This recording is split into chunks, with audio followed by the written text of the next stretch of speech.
Aliás, esse é um motivo também pelo qual nós estamos aqui. Como o culto ele é um relacionamento, na primeira parte nós falamos, nós entregamos, e agora o Senhor fala conosco, porque num diálogo é isso, enquanto um fala, o outro escuta e vice-versa, e assim a gente tem um diálogo de uma forma saudável, não é verdade? E então nós vamos ler esse texto da Bíblia e nós vamos refletir um pouco sobre ele em nome de Jesus. Diz assim Josué no capítulo 1, versículos 1 e 2. E sucedeu, depois da morte de Moisés, servo do Senhor, que o Senhor falou a Josué.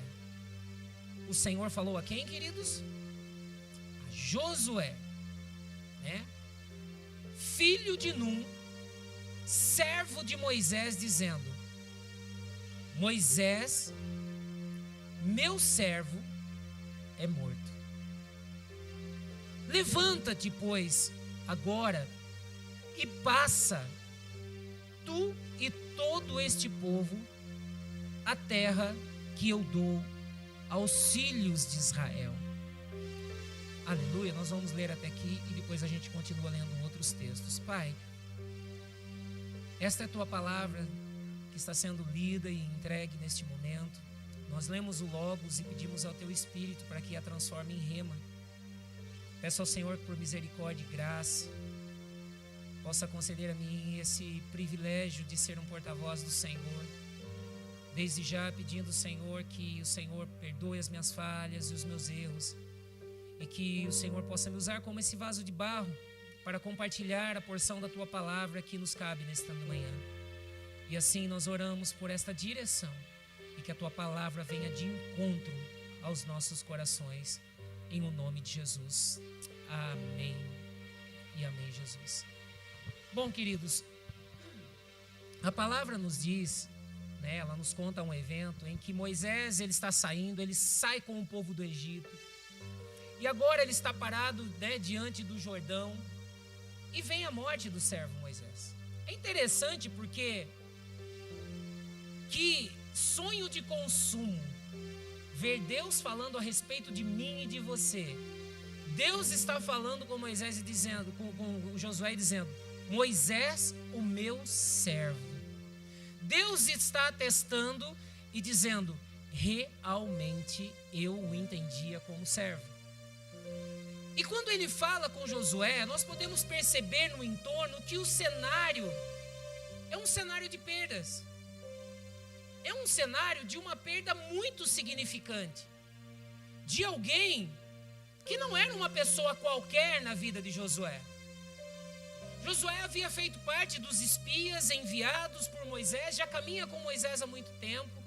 Quando nós lemos e voltamos um pouquinho os textos bíblicos, nós vamos perceber que Josué, ele está sempre ao lado de Moisés, ou seja, ele escolhe a melhor parte, que é estar ao lado de alguém que o leva para mais próximo de Deus. E nós temos que ter na nossa mente, no nosso coração, queridos, exatamente esse mesmo critério. Nós devemos ter amizade com todo mundo, bom dia, boa tarde, boa noite, mas nós devemos investir tempo e caminhar com pessoas que nos aproximem de Deus, pessoas que nos façam caminhar para mais perto de Deus, pessoas que nos elevem a patamares diferentes dentro da nossa vida espiritual em Deus. Porque às vezes nós entregamos os nossos ouvidos a pessoas que só sabem criticar, nós só entregamos os nossos ouvidos a pessoas que só sabem reclamar da vida, pessoas que só sabem ver defeitos. Queridos, é só a gente parar, e se a gente quiser falar sobre defeito, é só a gente começar aqui, que tem gente que tem defeito de monte para começar a falar. Seja de uns para com os outros, talvez do prédio, talvez da música, a gente vai arrumar um jeito. Porque nós somos peritos em criticar e fazer críticas destrutivas. Apesar de que eu não acredito que nenhum tipo de crítica ela é boa, porque a partir do momento que eu critico, eu não considero aquilo que a pessoa tem como recurso. Porque quando eu digo para alguém, você poderia fazer melhor, eu estou dizendo, você fez mal. Quando na verdade eu deveria encorajá-la, entregar um livro, pagar um curso ou coisa parecida. Eu vi que você gosta desse assunto, olha, então eu quero te incentivar para isso. Então crítica, ela é destrutiva de qualquer forma. É nós que temos um conceito errado a respeito disso. E Josué, ele está ali, aos pés de Moisés. Só que agora sim, queridos, vocês imaginem. Ele é um rapaz que cresce, ele vê, né, aquele pelo qual nós só lemos, nós não tivemos a oportunidade de ver com os nossos olhos. Mas Josué viu um homem que, quando está num arraial com milhares de pessoas no meio de um deserto, um homem que Deus não lhe pede, ele faz de uma forma voluntária. Moisés sai para fora do arraial e ele constrói uma tenda chamada tenda da congregação e a tenda do encontro. Ele cria um espaço de encontro com Deus. E Josué estava vendo tudo isso. Josué vendo que quando Moisés... Queridos, eu fico maluco quando eu leio os textos. E quando a Bíblia diz que Moisés ele está saindo, né, do arraial, e ele está caminhando para a tenda da congregação, e a nuvem ela começa a descer. A nuvem é a teofania, a manifestação da presença de Deus. Era uma forma física, porque Moisés estava no plano físico, então Deus usa também de coisas físicas para essa manifestação. É uma teofania. E enquanto Moisés está indo, a nuvem está vindo. E eu fico imaginando, e a Bíblia diz que o povo no arraial saía todo mundo à porta da tenda e ficava olhando, se maravilhavam com aquilo. E Josué tinha visto aquilo. Josué sabia que Moisés era um homem que falava face a face com Deus. E como a Bíblia diz, como um amigo fala ao outro amigo. E agora o que acontece? Moisés para Josué, ele era a sua base, ele era a sua estrutura. Não, mas Deus não era? Não estou falando espiritualmente, estou falando humanamente, porque Josué está caminhando com Moisés. Só que o que acontece? Agora é o momento de entrar na terra prometida. Agora é o momento de atravessar para um outro nível, de atravessar para um outro ciclo. E eu penso que Josué, ele está animado, porque ele fez parte dos 10 espias. Aquilo que ele e Caleb viram agora está diante dos olhos. Agora a gente vai subir. Moisés está aqui, a gente vai para lá. Sabe aquela coisa de que quando você começa a chegar próximo do seu sonho, próximo do seu objetivo, e que você tem a certeza de que tudo vai dar certo, e de repente as coisas acontecem tudo contrário. E a gente tem que lidar com a frustração. E então a palavra nos mostra e nos diz que Moisés morre. Se não bastasse pela questão de não ter um líder, Josué, ele perde também um amigo. Ele perde um instrutor, um orientador, um mentor espiritual na sua vida. E o texto diz que Moisés morreu. E o Senhor vem falar com Josué. O Senhor vem ministrar na vida de Josué. É interessante porque a palavra diz que a palavra vem até Josué. É como que se Deus, ele permitisse que por um tempo Josué pudesse se lamentar por aquilo.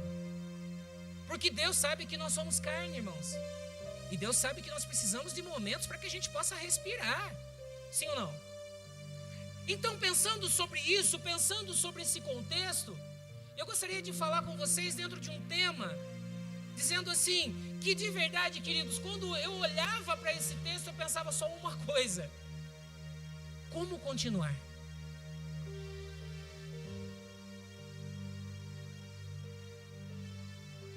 Moisés, um homem que Josué viu, que tinha toda essa intimidade com Deus, e está legislando um povo. Recebe as tábuas da lei, coloca a casa em ordem, tudo bonitinho, faz toda essa parte da legislatura. Um grande líder. Mas entendam bem uma coisa, Deus trabalha por ciclos. E para que nós possamos iniciar um novo ciclo na nossa vida, Deus precisa destruir o ciclo anterior. Porque senão a gente permanece lá. Existem coisas que nós entendemos ser perdas, que na verdade são molas propulsoras que nos levam para novos ciclos. Existem coisas que nós consideramos como perdas, que muitas vezes são coisas que nos impulsionam a vivermos coisas que nós nunca imaginaríamos que iríamos viver. E então Josué, diante dessa morte de Moisés, ele se vê parado, ele se vê estagnado, ele se vê sem forças para continuar. Como alguém que diz, e agora, como é que eu vou continuar? Nós estamos diante de um objetivo, nós estamos diante de um sonho. E agora como vai ser, queridos? Os textos bíblicos, ele não nos mostra isso. Mas a gente que é humano, a gente tem ideia um pouquinho talvez do que possa ter passado. A gente nunca pode precisar, não está escrito na Bíblia, a gente não pode fazer exegese, enfiar na Bíblia aquilo que não está escrito nela. Então a gente deduz, porque nós somos humanos. E você já não se pegou diante de situações onde você se encontra sem forças, principalmente pela frustração? Porque a frustração, ela nada mais é do que uma expectativa elevada a respeito de alguma coisa. É quando nós depositamos em um objeto, né, toda a nossa energia, nós depositamos uma idealização naquilo e nós acreditamos que não há uma outra coisa acontecer se não sair do jeito que eu quero. E logo quando não sai da forma que eu quero, eu me frustro. Logo quando não sai da forma em que eu quero, eu olho para os céus e digo assim, tá vendo, Deus, o Senhor tem os seus queridinhos. Porque na vida de fulano, de ciclano, isso acontece, na vida acontece, e na minha não acontece. Por que que na minha vida é assim? Se lembram do que a gente abriu esse culto? Todas as coisas cooperam para o bem daqueles que amam a Deus e que são chamados segundo o seu propósito. Não é segundo o meu propósito, é segundo o propósito dele. Só que se a pergunta é, como continuar?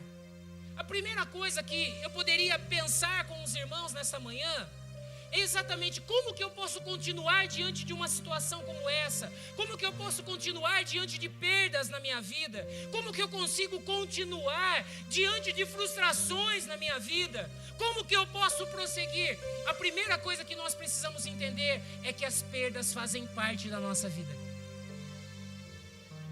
A dor é inerente à vida humana. Não existe um ser humano sequer que veio a essa terra e que não vá passar por momentos de dor, que não vá passar por momentos de dificuldade, que não vai passar por momentos de perdas, que não vai passar por momentos de angústia. E sabe por que é que tudo isso nós passamos? Ah, porque Deus é mau. Não, é porque o pecado adentrou o mundo.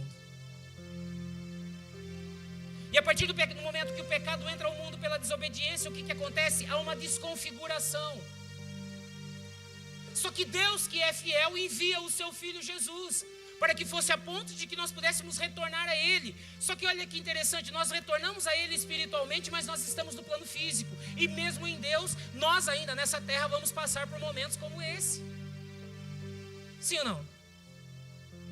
Eu estava, fazem acho que uns 2 domingos atrás, eu estava com a minha família, eu estava indo para o shopping para dar uma volta num domingo, e a gente estava saindo do shopping, e eu vi 2 jovens, com um folhetinho, com Bíblia, e eles estavam assim, eu olhei, né, eu falei assim, poxa, estão evangelizando, e eu me alegrei com aquilo.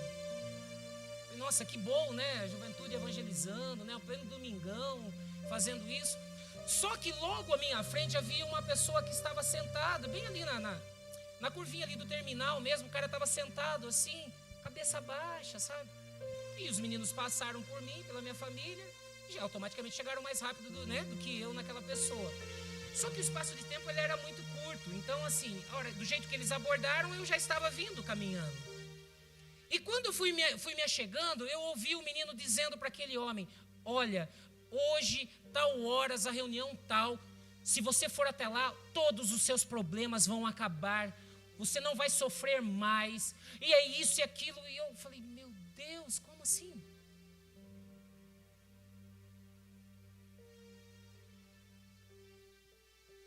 Na Bíblia de vocês está escrito isso? Que evangelho guarapa é esse que está sendo vendido? Eu penso que isso é mais estratégia de marketing, e quando eu penso em marketing, né, nesse sentido, é a ideia financeira. Eu mostro o produto para poder eu ter retorno financeiro, não é? De que Deus vai resolver tudo. Queridos, quem está aqui nessa manhã que tem tudo resolvido na sua vida, levante sua mão. E isso é o Evangelho, porque o Evangelho não nos garante isso. O Evangelho nos garante a salvação em Cristo Jesus, porque todos quantos o receberam, deu-lhes o poder de serem chamados filhos de Deus. E o mesmo Filho de Deus, enquanto esteve na terra, ele disse o quê? No mundo tereis aflições. Isso não está escrito na Bíblia.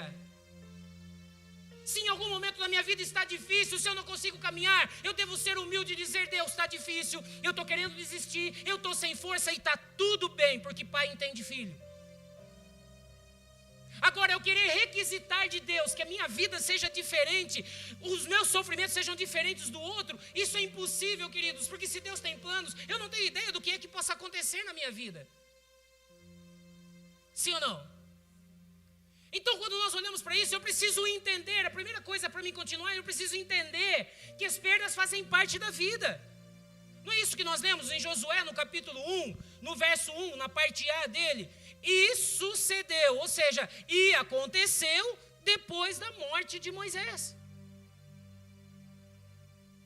É interessante porque, quando eu olho para esse texto, se eu fosse pensar humanamente, que é o que onde a minha mente alcança, né?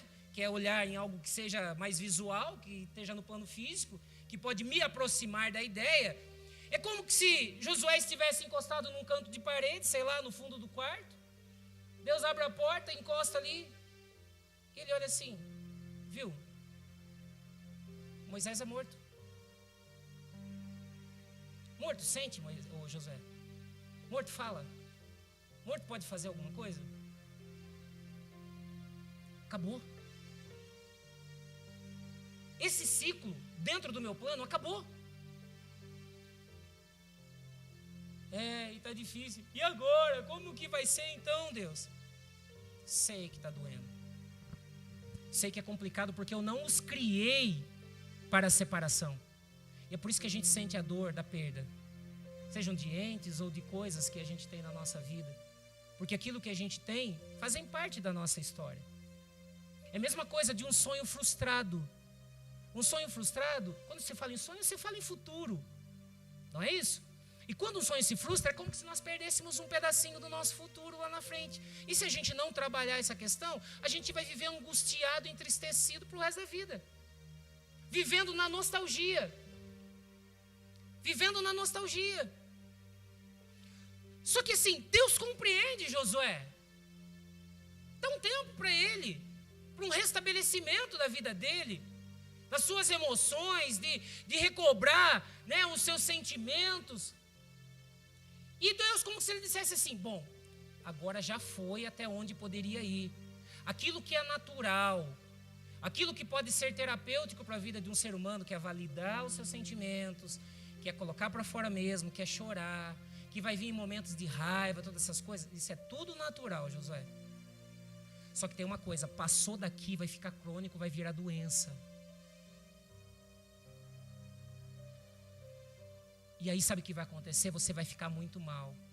E aí vai dar ruim na sua vida. Então, deixa eu dizer um negócio para você.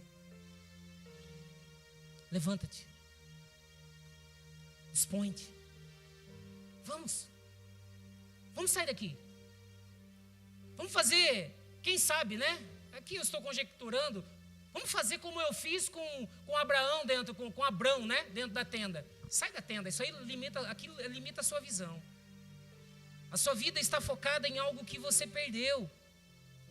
E aquilo que se foi, se foi. Não há volta. Agora você precisa avançar. Porque se eu tivesse que terminar com você, eu tinha permitido que você tivesse morrido, não ele. Se o lance meu com ele, se o meu lance fosse Moisés, ele estaria, você teria ido. Ou ele estaria aqui, se continuaria do lado dele. Eu sei o que faço. Certamente o Senhor está dizendo para muitas pessoas aqui nesta manhã, dizendo assim: entenda uma coisa, quem está no controle sou eu e não você. Eu não perdi o controle da sua vida. Eu não perdi o controle da história. Porque antes da fundação dos tempos, ele já era. Deus existe, irmãos? Sim ou não? Pois eu quero dizer para vocês que Deus não existe. Deus não existe. Tudo que existe, existe a partir de alguma coisa. Deus é. Deus é antes de todas as coisas, e é por isso que nós o chamamos de Deus. Ele é atemporal, ele está fora do tempo. Antes que as coisas viessem a existir, ele já estava lá. Todas as coisas existem e subsistem nele, e pela sua palavra todas as coisas vieram a existir. E a palavra do Senhor diz que tudo que nós temos no físico são coisas que vieram lá do espiritual.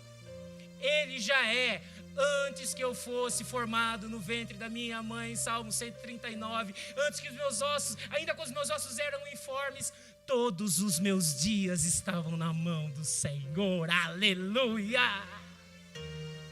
Todos os nossos dias estão gravados na mão do nosso Deus, queridos. Ele não erra, Ele não falhou com você, Ele não errou com você, Ele não abandonou você, Ele não deixou você, Ele continua sendo Deus que está assim, no controle, na direção de toda a humanidade, e inclusive da minha e da sua vida. Basta que confiemos e entreguemos a Ele isso. Aleluia! Nós sabemos que as perdas, ela vem de um processo que nos gera dor, é um processo doloroso na nossa vida. E às vezes, por não sabermos lidar com elas, a gente vai buscar alguns subterfúgios para que a gente possa aliviar aquela angústia e aquela dor que nós sentimos. Quando falo isso, eu me lembro de mim, de 17 para 18 anos, tive a perda do meu avô que me criou. Eu não tive a estrutura para poder suportar aquela dor. E embarquei na bebida e nas drogas. Amarguei 9 anos da minha vida dessa forma. E vivendo de uma forma muito dissoluta. Por quê? A droga, a bebida, ela é algo que gera para mim um prazer. Ou seja, ela me tira dessa realidade. Por isso que ela é um entorpecente. Ela me entorpece. Então, ela me tira dessa realidade e me leva para uma outra realidade, longe daquela dor. Só que de dor não se foge, dor se enfrenta. Porque a única forma de nós entendermos que aquela dor coopera é se eu olhar para ela e dizer, olha, você me causa um estrago, mas deixa eu ver o porquê que você dói. Entendi. Então, beleza, então eu vou enfrentar você. Não consigo sozinho, vou precisar de Deus e mais algumas pessoas do meu lado, porque esse tempo aqui é difícil para mim. Mas eu vou enfrentar, eu vou olhar para a dor. Porque o tempo, ele não cura feridas e ele não cura dor, ele vai apenas maquiar. Ele só vai maquiar. E não vai resolver nada. Em algum momento da vida, ela vai explodir de novo. Sim ou não? É cabelo que começa a cair. Aquela alopécia que começa a aparecer, é alergia que vem de lá não sei de onde. É uma irritação que você vem de não sei de onde, que você não sabe de onde que vem. Por quê? Engoliu o sapo. Queridos, ninguém engole sapo. Todo sapo que a gente engole, ele volta, ele sai. Seja por comportamento, seja por fala ou por pensamento, ele vai sair, ele vai voltar. Porque nós somos seres finitos. Não tem como engolir alguma coisa e ir lá no buraco negro e desaparecer lá. Não existe isso. Não existe isso. E então, quando nós olhamos para essas questões de perda, nós vemos que muitas vezes o que acontece? Nós precisamos, guarde isso no seu coração, nós precisamos entender e de fato aprender que assim, que quem aprende que todas as coisas cooperam para o bem deles, o que vai fazer? Potencializa a possibilidade de passar bem pela prova. Não estamos falando de perfeição, estamos falando de potencializar, de tornar mais acessível, de tornar mais possível, de eu passar nisso com uma jornada um pouco mais leve, porque dor é dor e pronto, acabou. E aliás, né, irmãos? Só existe um momento na vida que a gente não consegue criar um personagem, é no momento de dor. Você pode pisar de repente numa tábua com um prego e de repente você vai, glória a Deus, aleluia. Mas a gente, só olhando no seu rosto, esse sorrisinho está estranho, essa atitude está diferente. Por quê? A dor revela quem nós somos. Veja, Darwin, por conta da dor da perda de alguém que ele amava, que orou a Deus e não aconteceu, vai criar então a teoria, né, da... Me ajudem a lembrar aqui, me esqueci agora, gente. Charles Darwin, deu um branco na cabeça aqui. Oi? Da evolução. Obrigado, Jonine. A teoria da evolução.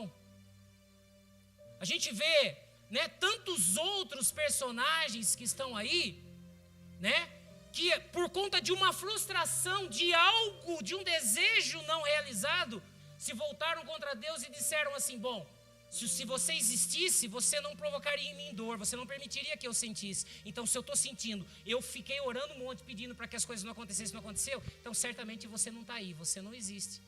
Só que olha a monstruosidade. Vem Darwin, cria uma teoria. Logo tempo depois vem Nietzsche, um filósofo, e transforma aquela teoria em filosofia.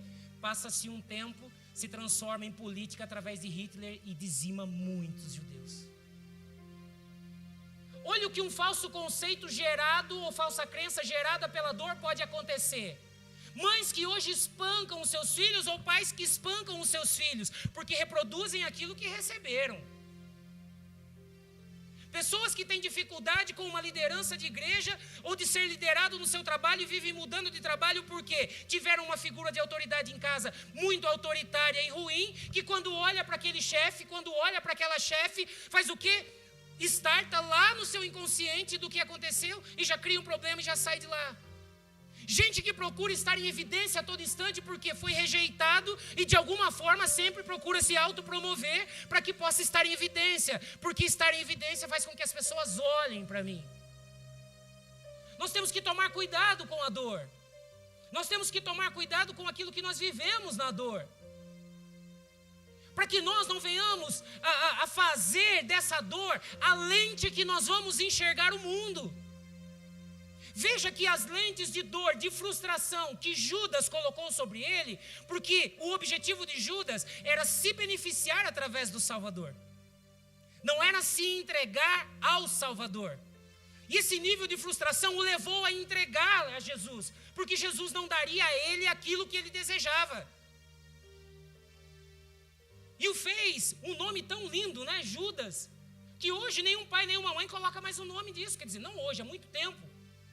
É um nome que praticamente foi banido, por conta do comportamento de alguém que enxergou o mundo pelas lentes da dor da sua frustração. Será que muitos casamentos não estão terminando exatamente por conta disso? Porque nós colocamos no esposo ou na esposa uma idealização de pessoa, que na verdade elas não são, mas é que a gente queria que fosse. Aí eu lhe pergunto, você é a pessoa ideal para a pessoa que você também está?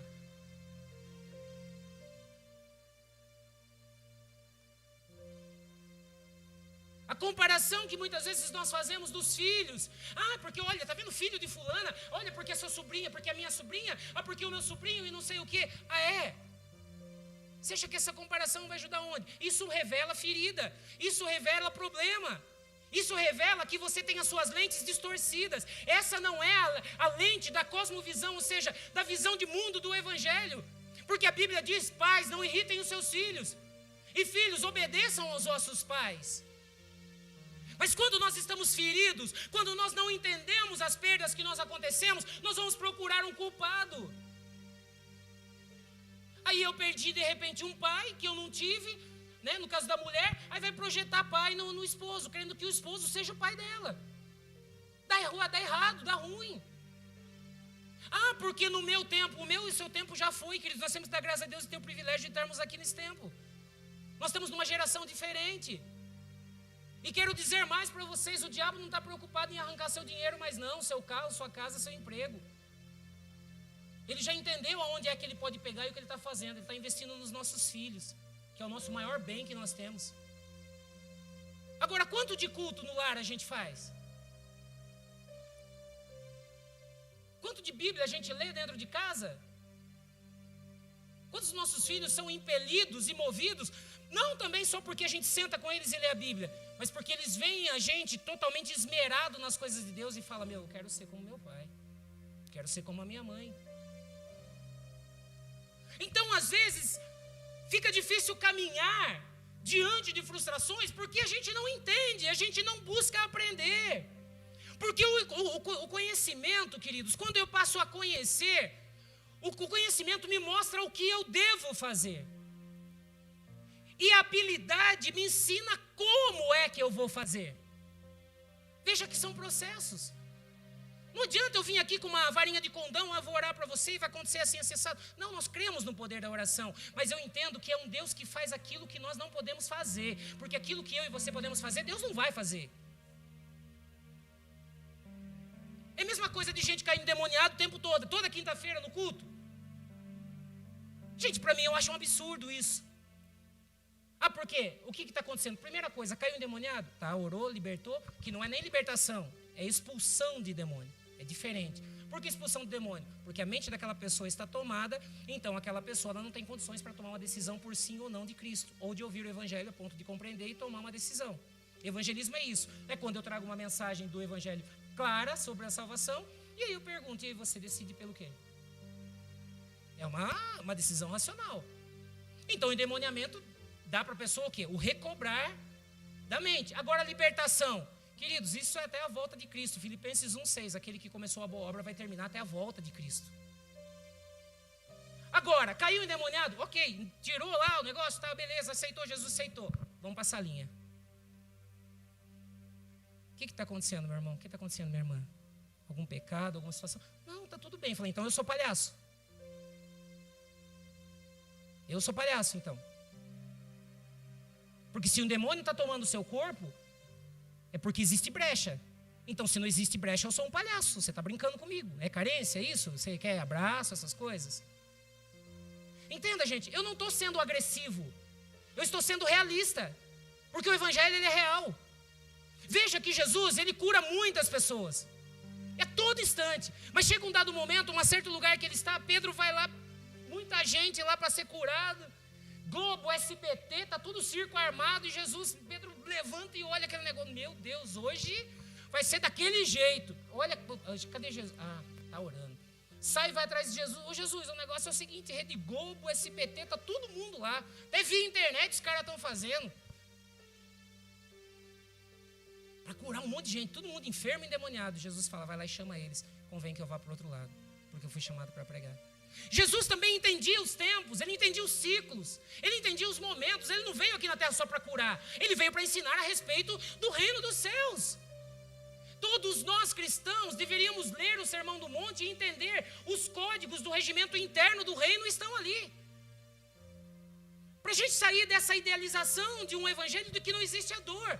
Por que Paulo e Silas, eles cantavam louvores enquanto, depois de terem sido chicoteados e estarem numa situação deplorável? Porque eles tinham o entendimento, a compreensão de que todas aquelas coisas cooperaram, a ponto de dizerem assim, nossa, nós estamos sendo dignos, privilegiados de apanharmos pela causa de Cristo. Lembre-se, eu não estou dizendo que na dor você vai passar com um sorriso, não é nada disso, e eu não estou pregando sobre isso. Mas eu estou dizendo que nós precisamos entender, porque sabe o que acontece? Senão nós vamos viver nessa vida relativa que as pessoas estão vendo. Ah, eu tenho Deus no meu coração, não preciso de igreja não. Ah, pego lá um forrozinho ali, um negocinho aqui. Não, eu tenho Deus no coração. Tá tudo bem, tá tudo tranquilo. Ah, é? Isso para a gente poder falar um pouquinho sobre essa questão da dor. Então assim, irmãos, entendam bem uma coisa. Se Deus, Ele entende essa nossa necessidade, desses lutos que a gente vive, de perdas na nossa vida, por que nós não entendemos no outro? E a gente quer ficar forçando as pessoas a serem o cristão ou fazerem aquilo que a gente acha que elas devem fazer. Pessoas que chegam para mim assim, sobre Bíblia, né? Porque dentro da área de ciência aí ela não é exata, né? Mas dentro da Bíblia, então irmão, eu acho que, então seu achismo para mim não serve nada, o que a Bíblia diz? Na regra de fé, nós não estamos pregando a palavra, irmãos? Estamos pregando a palavra, então a palavra é a nossa regra de fé. Ah, mas é porque pastor, porque o apóstolo, não sei das quantas, eles fazem assim. Bom, se eles fazem, é um direito deles, mas eu quero saber o que a Bíblia diz a respeito disso. Eles são homens falhos como eu, que já falei um monte de vezes. Já preguei coisas que eu não pregaria de novo. E Deus, pela sua misericórdia, levou a mensagem de uma forma muito boa, o povo entendeu, mas quando eu vou olhar para aqueles textos, alguns esboços, eu falo, meu Deus. Mas eram os recursos que eu tinha, e Deus sabia, e Deus utilizou daquela forma. Então aí eu vou perder esse esboço? Não, vou lá, redesenho ele, reescrevo, não tem problema nenhum. Ah, você fez tudo errado? Eu não fiz errado quando eu não tinha recurso para aquilo. E se Deus não leva em conta o tempo da ignorância, tá tudo bem. Agora, eu não vou ficar nela. Não é verdade? Então assim, olha só o que diz, gente, a respeito de Deuteronômio 34, versículos 7 e 8. A gente falando sobre essa necessidade que Deus entende a nossa necessidade, que a gente precisa respirar um pouco, e às vezes a gente fica forçando a barra, né? Deuteronômio 34, versículos 7 e 8. Vocês estão comigo aí, irmãos? Deuteronômio 34, versículos 7 e 8. Diz assim: era Moisés da idade de 120 anos quando morreu. Os seus olhos nunca se escureceram e nem perdeu o seu vigor. Então não estava cego e nem estava capengando, gente. Não estava. Moisés era o cara. Olha lá. Isso não estava no script, né? E aí o Senhor traz para a gente. Qual é o tipo de perda, quando a gente fala de pessoa, né? Na questão de pessoa, de ser humano, que mais é difícil da gente conseguir suportar, o que mexe mais com a gente? Não é de gente que você acabou de conversar 5 minutos, um dia antes, e de repente no outro dia amanhã é morto? Quando a pessoa está internada, claro que você sente. Mas meio que a gente vai, né, se acostumando com aquilo, né? A palavra não é acostumar, porque ninguém acostuma com a morte. Essa não seria a palavra mais correta. Mas é assim, de que há uma previsibilidade. Você começa a ter uma previsibilidade de para onde aquele quadro está caminhando. Não é verdade? Então, perceba-se que para Josué é algo difícil o que acontece. O cara está falando comigo, o cara está bem, não está cego. E de repente o cara de uma hora para outra bate as botas. Como que isso acontece? Não é verdade? Continuemos. E os filhos de Israel fizeram o que, gente? Prantear é chorar, é gritar, sabe? É espernear. O negócio é colocar para fora. É validar aquilo que eu estou sentindo. Prantearam a Moisés por quanto tempo? Por quantos dias? 30 dias, né? Nas campinas de Moabe. E os dias do pranto no luto de Moisés se cumpriram. Então, ou seja, veja que Deus entende a necessidade. Mas a gente quer que os outros sejam aquilo que a gente acha que deve ser. Não, é porque eu perdi não sei o que. Não, bola para frente aí, não sei o que. Tá, entendam. Eu estou falando de princípios bíblicos que podem te auxiliar a continuar. E para dizer que na vida existem ciclos. Eu não estou ordenando que você faça alguma coisa, mas que você entenda. Porque tudo que passa do ciclo, o que acontece? A criança passou do tempo de gestação, se ela ficar dentro da barriga, o que vai acontecer? Morre. Então tudo nessa vida tem um tempo. Então tudo que a gente passa no tempo, seja o luto ou seja as frustrações pelas perdas, elas podem trazer adoecimento. Ok? Outro texto que eu gostaria de ler com vocês, falando sobre essa necessidade que nós precisamos entender no outro, porque Deus entende, é João 16, versículos 12 e 13. João, capítulo 16, versículos 12 e 13. Olha Jesus, como ele vê, e ele fala com os seus discípulos, e ele fala, por agora não dá, é uma questão de tempo. Olha o que ele diz assim: ainda tenho muito que vos dizer, mas vós não podeis suportar agora. Mas quando vier o Espírito de verdade, então, ou seja, aquilo que eu tenho para falar eu sei, mas vocês não têm capacidade nesse momento, não têm competência para receber isso. Vocês vão precisar de ajuda. E é o Espírito em vocês para que vocês possam compreender. Ele vos guiará em toda a verdade, porque não falará de si mesmo, mas dirá tudo o que tiver ouvido e vos anunciará o que há de vir. Jesus compreendia os tempos. Sim ou não? É isso que o texto está nos mostrando? Existem tempos para todas as coisas. Não é só Eclesiastes capítulo 3. Eclesiastes capítulo 3, ele se conecta com a palavra. Agora, entendam bem uma coisa, queridos. Quando eu olho para essas coisas, eu vejo assim: se Deus não exige de nós o que nós podemos fazer no momento, então por que Ele não nos exige? É porque Ele conhece as nossas limitações. Que a gente precisa de um tempinho para a ficha cair. Mas às vezes a gente quer ficar forçando. A gente quer que seja desse jeito. Né? Uma das coisas que, sabe o que tem acontecido bastante, irmãos? E isso até é um toque, né, para os pais que estão aqui. Eu tenho recebido muitos jovens e adolescentes em consultório isso, que estão com conflitos dentro de casa por conta de querer voltar para a escola. E muitos pais estão entendendo que é simplesmente, claro que cada pai conhece seu filho, mas assim, achando que simplesmente é uma vagabundice que não quer. Deixa eu dizer para você uma coisa, o que são 2 anos de uma mudança de uma vida drástica? Nós precisamos passar pelo entendimento de perguntar para nós mesmos, pais. Bom, eu quero que ele vá para a escola porque eu preciso de tempo para trabalhar, ou para me dar uma descansada, ou porque realmente tem que ir. Estou dando para os irmãos um toque para vocês pensarem a respeito disso. Porque às vezes a gente fica exigindo, tem que ser assim, porque no meu tempo, não sei o quê, eu não tive pai, não tive mãe, eu não cresci, tá, mas você tinha vizinha, você tinha os meninos que você brincava na rua e tal. Onde os nossos filhos vivem hoje? Enfiados dentro de casa. Porque o mundo é outro. E a gente quer comparar a vida deles com a nossa. E o que está acontecendo? Estão perdendo tudo, porque nós estamos ficando como os crentes, tudo carrancudo, e nem de igreja os caras querem saber mais. Por quê? Irritando os seus filhos contra aquilo que a palavra diz. Agora, perceba-se nesse texto, quando nós lemos, que Deus permite a Josué um tempo para que ele pudesse dar um novo significado àquela perda que ele tinha tido.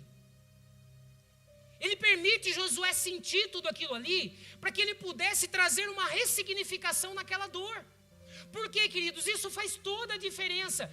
Quando eu vou e perdoo alguém, você conseguiu perdoar e está tudo bem? É porque você conseguiu dar um novo significado. Por isso que você conseguiu perdoar. Porque se perdão é atitude, se perdão não fosse só atitude, então é um milagre que Deus faz. Então quer dizer, eu não preciso ressignificar nada. Eu oro, Deus gera um negócio em mim, eu vou lá e perdoo a pessoa. Não, eu vou pedir perdão, eu vou perdoar porque eu entendo biblicamente que se eu não fizer, eu não sou cristão. É a parte que me cabe. Porque o filho ofereceu perdão a mim. Sim ou não? Né? Porque a gente deixa as coisas muito na conta de Deus. E a gente deixa de assumir as nossas responsabilidades. Não é verdade, gente? Sim ou não? Vocês imaginem que se Deus tivesse uma conta emocional, eu acho que ele estava enrolado, estava com o nome no SPC, no Serasa e mais de merda. Que tudo que a gente olha, não, tá vendo o senhor aí, ó, tá vendo? Não está enxergando? Está vendo nada do que acontece? E aí o texto bíblico diz que um Deus tão maravilhoso como esse se inclina para a terra para olhar individualmente para mim e para você. A gente canta isso, né, nos nossos louvores. Apesar dessa glória que tens, tu te importas comigo também. Gente, quem tem poder não se importa com ninguém. Humanamente falando, não posso dizer via de regra, porque estaria sendo injusto. Mas na grande maioria, quer conhecer alguém? Dê poder a essa pessoa e você já vai ver o que vai saltar dali. Porque o poder me dá a ideia de onipotência, né? Eu não preciso de ninguém. E olha, Deus de fato não precisa, mas Ele nos convida, Ele quer. Poderia fazer tudo sem nós, mas nos convidou para sermos participantes com Ele. E isso é fruto de amor. Oh, Jesus do céu.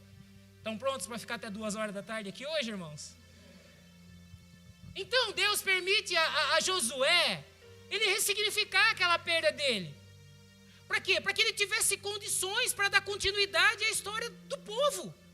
Porque Josué era uma peça no plano de continuidade. É por isso que você está vivo, irmão. Você precisa continuar em Cristo. A sua posteridade depende de você. Você precisa estar firmado, você precisa entender, você precisa compreender, ressignificar, para que aqueles que venham atrás de você possam entender que dentro da sua família existia uma pessoa temente a Deus, que conhecia um Deus, não simplesmente pelas suas mãos, mas por aquilo que Ele é, que vai deixar um legado de fé para as suas gerações. Mas Josué não foi escolhido à toa, ele vai escolhido a dedo, quer dizer, dos 2 que acabam ficando vivos apenas, os outros 8 morrem tudo. O que acontece? Deus tira um dali. Josué como líder. Por que Josué? Porque entenda uma coisa, Deus conhece as habilidades que eu e você temos. O que nós temos como recurso para que nós possamos oferecer. É por isso que eu digo, cara, estude, busque conhecimento, porque quanto mais disso você tiver, em mais lugares Deus pode te colocar em funções específicas para que o reino possa avançar. Fique em casa sem estudar, vivendo vidinho de TikTok, dancinha idiota e besta de TikTok. Percebeu que o mundo agora é tudo igual? Todo mundo faz a mesma coisinha agora, né? Eu não sei o que. Todo mundo igual. Fomos chamados para ser indivíduos, mas está todo mundo igual. E o problema é que o igual não existe. Porque aí eu olho para o outro, tem mais views e eu fico mal. Aí tá vendo, né? A família, então lá no Caribe, ou então lá em Búzios. E eu nessa merda de vida. Nossa, aí casei, tô com 30 anos de casamento, nunca fiz uma viagem com meu esposo. Não fez porque não programou, poxa. Tivesse trabalhado para isso e programado. Deixado de comer 6, 7 vezes por mês pizza, né? Todo sábado. Tinha guardado um dinheirinho no final do ano para fazer uma viagem. Nossa, mas que lá não sei o quê, é mais pobre que eu, mas vive uma vida. Não é que é mais pobre, tem planejamento. Sim ou não, irmãos? Para continuar é preciso ter essa compreensão. Senão a gente vai ficar reclamando. E se tem uma coisa que eu vou dizer um negócio, gente. Gente que reclama é tóxica demais, né? A vida já está tão difícil. E tem dia que você levanta e fala, hoje eu vou arrebentar. Hoje eu vou encarar esses problemas meus, eu vou sair no soco com eles e não estou nem aí. Eu vou resolver esse negócio. Que é pior, né? Você tromba o irmão na fé, que você vê, fala, você vai na sua cabeça, vou orar com esse irmão hoje, porque hoje vai ser o dia. Paz do Senhor. E aí, tudo bem, irmão? Vai, tudo bem, né, irmão? Aí você já... irmão, o que acontece? Porque ela não sabe, então, e que não sei o quê. Aí você vai murchando. E daqui a pouco você tá. Irmão, é verdade mesmo, né? A gente tem que viver, né? Que nem a mulher, as migainhas mesmo. Dá graças a Deus por isso, porque a gente quer ser crente, né? Dá graças a Deus pelas migainhas também, né? E... Cara, eu tava buscando uma churrascaria, cara. Agora já tô feliz com a casca do pão. Fala pra mim que já não aconteceu isso com você, irmão. Somente para quem mexe, né, com negócios aí, de você compartilhar com família, né? Ou então, a ideia é legal.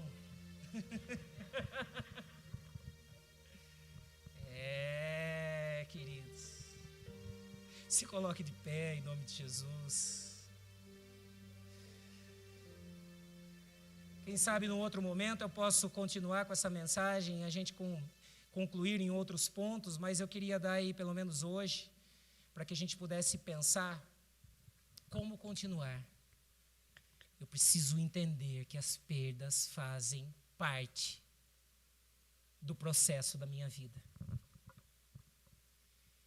E eu não sei quanto a você, irmão, mas eu gostaria de, nesse momento, convidá-lo a orar. Tudo na igreja ora esse é o lugar. No serviço a gente trabalha, a gente se esforça, a gente soa. E na igreja nós falamos com aquele que é de direito. Com aquele que pode fazer milagres, ou seja, resolver o que humanamente nós não podemos. E aquilo que é a nossa parte que nós não sabemos, ele nos dá luz. Nos dá orientações para que nós possamos tomar as melhores atitudes. Então, eu gostaria que você fechasse seus olhos nesse momento e começasse a pensar sobre essa fase da sua vida. Sobre esse momento da sua vida, da sua história. E lembrar que Deus não se envergonha de você. Deus não se envergonha de mim. Mas carinho, eu já falei, Deus, por que o Senhor não me mata, não me leva logo? Você não ouviu de Deus dizendo assim? E Elias, ele só não falou, ele foi falar depois no final, mas ele foi para o meio do deserto para fazer o quê, filho? Ele estava com ideação suicida. Eu desprezei Elias lá no meio daquele deserto. Eu conheço as suas limitações. Sabe, queridos, talvez a gente possa ter tido figuras de autoridade na nossa vida que nunca nos deixaram chorar. Sabe, fomos tratados a pé do ouvido, a xingo. Talvez nem tenhamos alguém que nos tratou sequer com pé do ouvido, porque a gente foi jogado de um lado para o outro. Mas esse não é o nosso Deus. Nós temos um Deus que se importa conosco. Nós temos um Deus que conhece os nossos limites. E que diz para mim e para você nesta manhã: essa é uma das alternativas que eu te dou para que você possa continuar. Entenda que perdas Entenda que frustrações, que dor fazem parte da vida do ser humano. E não sou eu que deposito sobre você. São as consequências do pecado que vieram para esse mundo. Mas eu já propiciei um caminho chamado Jesus Cristo, que te traz novamente a mim. E tem mais, filho. Continua firme. Porque a sua Canaã espiritual, a Jerusalém celestial, está te aguardando. Porque Josué, ele vai ter que atravessar o Jordão e ele vai ter que lutar contra gigantes. Moisés não era guerreiro. As habilidades de Josué eram um homem de guerra. Era precisado de um líder militar. E Josué sabia muito bem a respeito disso. Caleb era um cara militar, porque aos 80 anos, quando ele vai receber as suas terras, ele olha e eu fico imaginando aquilo, falando, meu Deus, eu tenho mais força agora aos 80 do que quando eu recebi a promessa com 40 anos. Como assim, Caleb? Não estou falando de força física não, Carlinhos. É a experiência que eu tenho com o Senhor dos Exércitos. É Ele que é o meu general e eu posso subir. Se Ele prometeu, eu só preciso me dispor, levantar e caminhar. E Ele vai fazer aquilo que Ele prometeu.